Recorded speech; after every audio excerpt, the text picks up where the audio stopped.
Hello everyone, I am Tessellating Hexagons, back with yet another installment, not a slice for once of the Master Quest pie, but just of Master Quest in general. We're in the Fire Temple, and as has become custom, I have a guest, who may or may not wish to introduce themselves at this point. Hello. Hello.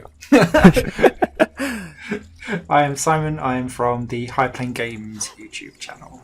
Nice to meet you all. And I swear this isn't like a euphemism or something, but literally, the first enemy I come up against, I have mentioned in the past.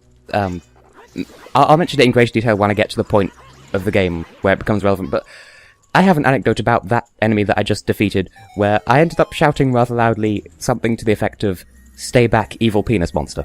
So, already starting on a high note. It's downhill from here, it's all downhill. It did look like it swallowed you up round its foreskin, so I see where you're coming from. Yes. And the sad thing is, wait, hang on, oh fuck. Why did this... What? What? It took my shield? But I didn't say that it took my shield. And it should have given me back if it did. Okay, that was maximally rude. Dear oh dear. So that's an enemy that can do bad things, as has been established. This is yet another instance of Master Quest making you go through a dungeon more or less backwards. Well, not completely. But the room I was just in, you end up going to last in the original version of the game, and also, as I recall, this staircase, there's just a random wall of fire that you have to climb around rather than... It's just strange. Can't go that way? This obstacle here would have been in front of the door that I went through to begin with. I could say words so brilliantly. This is the joys of appearing on my channel. You get to hear just how awkward I am in person. As opposed to the suave self I present on streams. So when was this game released, do you know? Well, the original Ocarina of Time was like 1998, I think, and wow, extreme close-up. But Master Quest, I don't know. I know it was deliberately remade sometime around...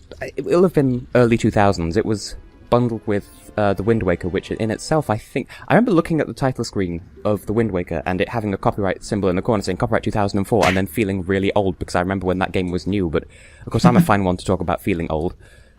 Thanks.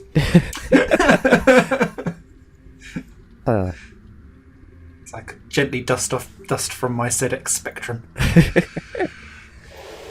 Now, it almost feels like a double standard to be semi-glossing over the dialogue that's happening right now, because the previous sage that I had to co-commentate a dungeon, I had her voice act the in-game sage's lines, but not until the end of the dungeon, so I'm assuming I'm just going to ignore this for now, and then suddenly...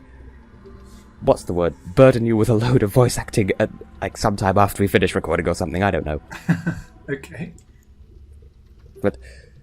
this kind of leads on from the last episode about the general story of why exactly it is that we came back to the Fire Temple, and it's because genocide, the best possible reason for anything. Always good for breakfast. Oh, absolutely. Nothing like a fresh bowl. That reminds me of, I may have discussed this in the past. I don't remember if I actually said it on camera. I know it's a discussion between friends, between myself and some American colleagues, how the American schooling system... certainly to a British ear, and I'm sure you can agree on this, it sounds like it doesn't make much sense, because they have grades and then they start using words like soft porn and freshman and stuff. And I wondered where that was going. And apparently there's some, I think it's like their analogue to, I don't know, preschool or nursery or something, where they call it pre-K. I think that's like for pre-kindergarten, which... almost makes sense, but to me that just sounds like a bowl of cereal. Just how... I'll have a bowl of pre-K along with my special K because I'm a special Absolutely. child. Yeah. All that fibre. That room looks very hot that you're in. Oh, yeah, that's... I never would have guessed, considering it's the Fire Temple. I suppose some credit to the design team for making the player use the Din's Fire item a lot more than you would in the original version of the game. Because I've used it like 3 times already, and we're not having a good time here, except we are, and I can't aim for shit. I say that, and then I hit my target on the first try. Wow. Reverse psychology. I hardly remember what happened in the last episode because that was earlier today, but I haven't edited it. But I seem to recall complaining about aiming with a GameCube controller, and that continues to be true now. You going to say something and I cut across with my reminiscing about earlier today? That's okay, reminiscing is fine. It's always... the GameCube controller really confused me. Nothing was in the right place where my hands wanted to be. So I struggled with anything that was on a GameCube, ever. And I'm sort of on the opposite end of the thing, because I think the GameCube was, if not my first, then certainly one of my first consoles. So for me, a GameCube controller is like the default controller, even though I do concede it is very peculiar. Not quite as weird as the N64, though, which was designed with people with 3 arms in mind. Yeah, that's true. Yeah, I suppose having grown up on the PlayStation side, and before that on the Sega side, mainly because my brother had all of the Nintendo stuff, so I was like, no duplication here, parents. You can't get away with that one. So yeah, it just... I'm used to having the sticks where the sticks should be. Teehee.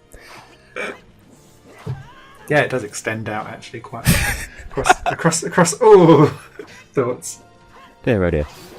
And I was initially raised to be a Sega child, but not intentionally. It was really, the intention was for me to be raised on video games with no specific. It just happened to begin with Sega because the father introduced me to the original Sonic games on the Mega Drive, and that was kind of where it began. Like I remember him playing the original Super Mario Brothers briefly, and I was somewhat enchanted because I had no idea what was going on because I was really young at the time. But also, just to commentate on the game for once, because oh my goodness, enemy that normally doesn't appear until pretty much the end of the game, appearing in the second dungeon of the second half. Ouch. Death in the face. That's what I get for being cocky. But fortunately, I grabbed a fairy to restore my life in the previous dungeon, so... Normally I'm a lot more cautious around these, but apparently whenever I have a guest, my skills turn to shit and I get far too cocky.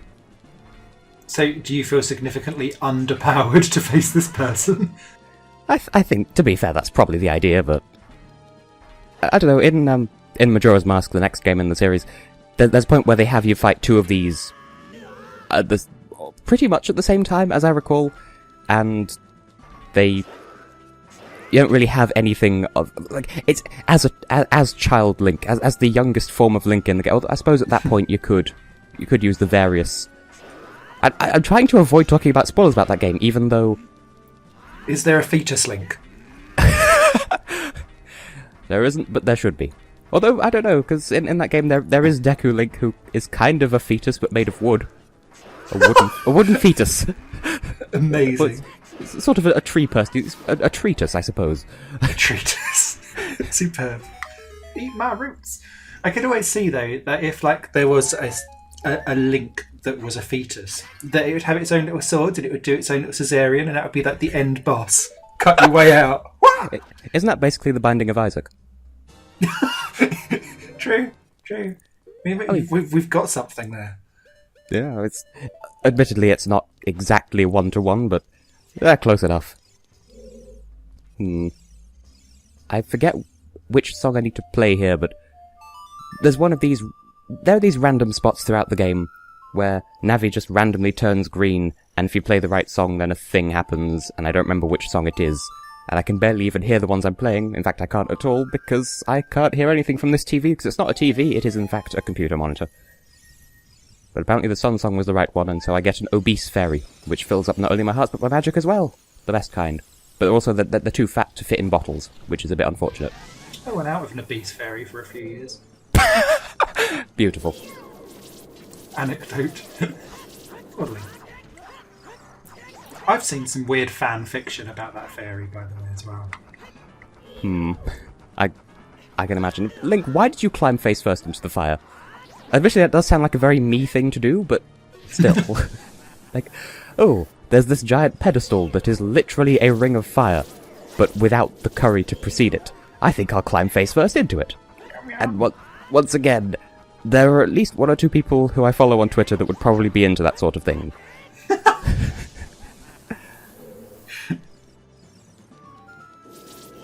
And I believe this instance of this mini-boss, that there are 2 of them in this dungeon, and this is, in keeping with the general theme of Master Quest, this is the second time you fight it in the original version of the game, but this is Master Quest, everything's backwards, and this is just a ROM hack made by interns, and that thing blows up when you defeat it.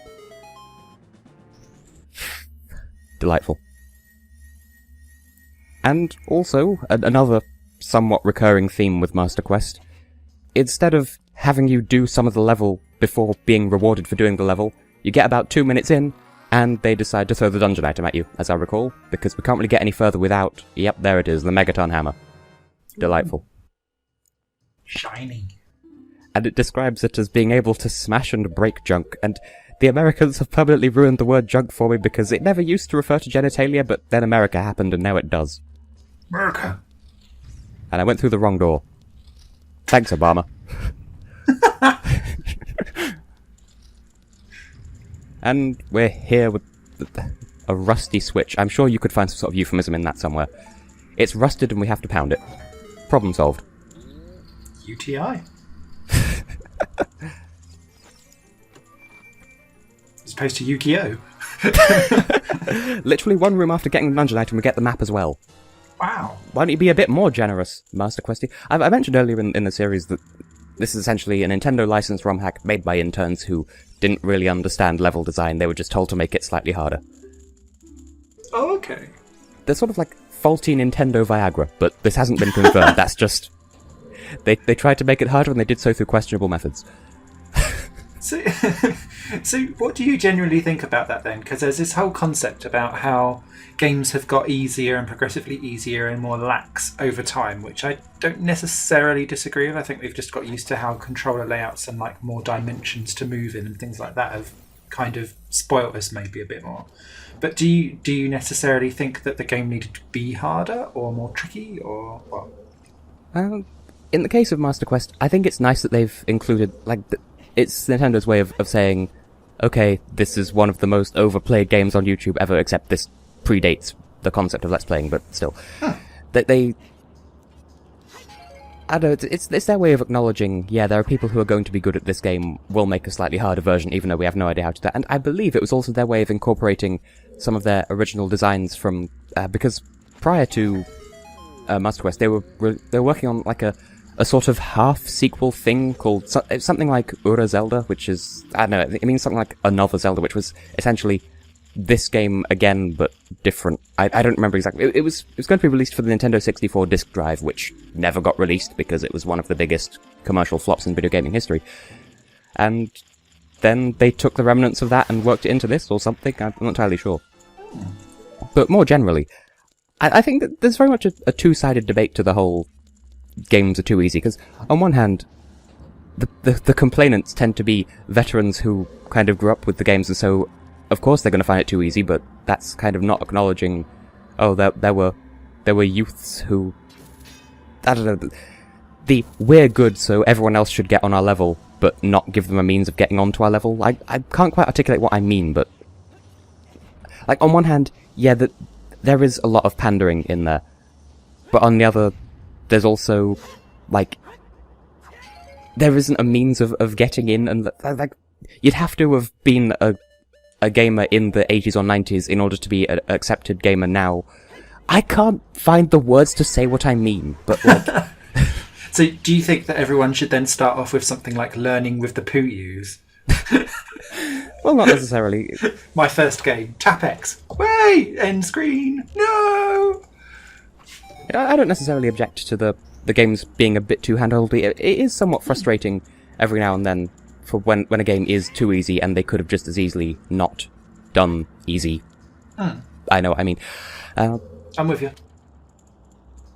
I suppose it's providing inroads for gamers who didn't grow up with games. I think it's a matter of as slightly more, as people who are more used to the way games work, we find it too easy to... You know, I remember hearing on my university course at some point that games testers, they, like, the whole QA department and all that, and how the fuck do I get up here? They have some sort of policy where they feel like they don't need to do QA because they're so used to their game that, oh, well, how can anyone not know how to play it because it's so obvious? And it's kind of that effect, again, where as older gamers, we feel like, well, how can anyone not know this stuff? Why would you need a tutorial for it? But for a first-time player, they'd need some sort of inroad, I suppose. So Yeah. it's very much a coin of two sides, a metaphor of two sub-metaphors. No, I get what you're saying though, because there's my day job. I do communications managing, and loads of people come to me with like loads of ideas for products of things, and because they're so in the work, they don't see what's missing to actually make it like an inroad and an entry point for anyone that's not already in the work. And I can see that being the same for game design. Yeah, that. Also, that's probably a much more concise way of putting what I've been trying to say. So, congratulations, you're better at words than I am. Oh, cheesecake for me!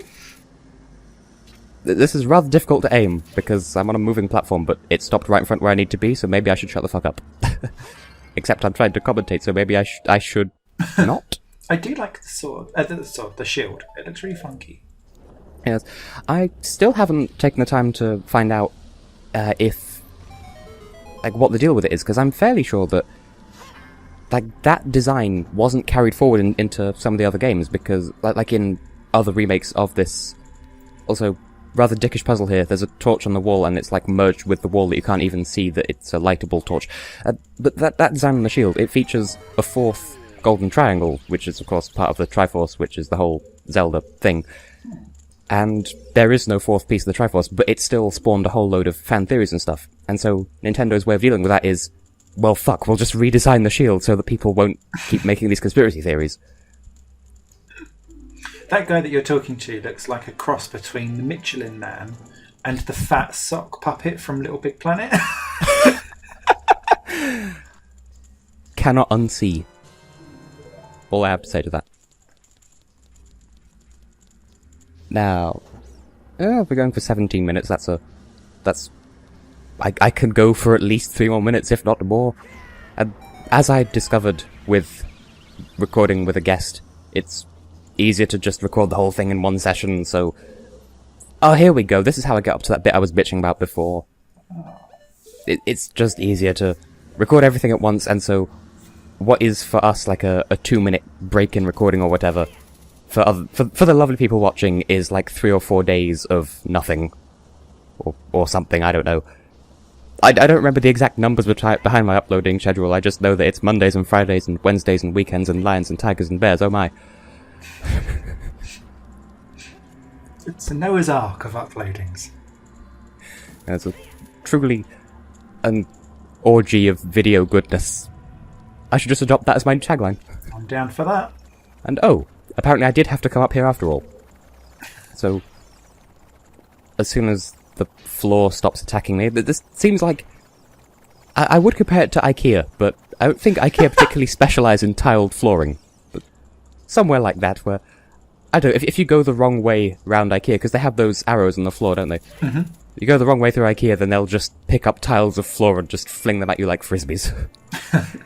And then they'll run out, and then you can hookshot through this wall of fire that should hurt but doesn't, but also shouldn't hurt because we've got the fireproof tunic but still hurts somehow to get the boss key, which... It took me until they remade this game for the 3DS to realise that the boss key, like, the red jewel in it, is supposed to be a skull. Because it's really not obvious. And can I pick up this pot, please? I would very much like to grab the pot firmly, but it just clipped through the ceiling. Okay. There's a pun to be made in there somewhere about pot and getting high and just generally clipping through the ceiling. But apparently I'm not clever enough to make it.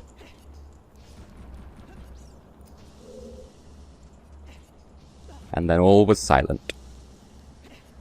Lament the pun that never happened. Sob. Rip. Maximum sadness. Are there really people out there who say "rip in peace" without realising that that's exactly what the I and the P stand for? Well, unless you're going for the Latin, but who speaks Latin nowadays apart from, like, me, sort of? I was going to make a very naughty word then, and then I thought, nope.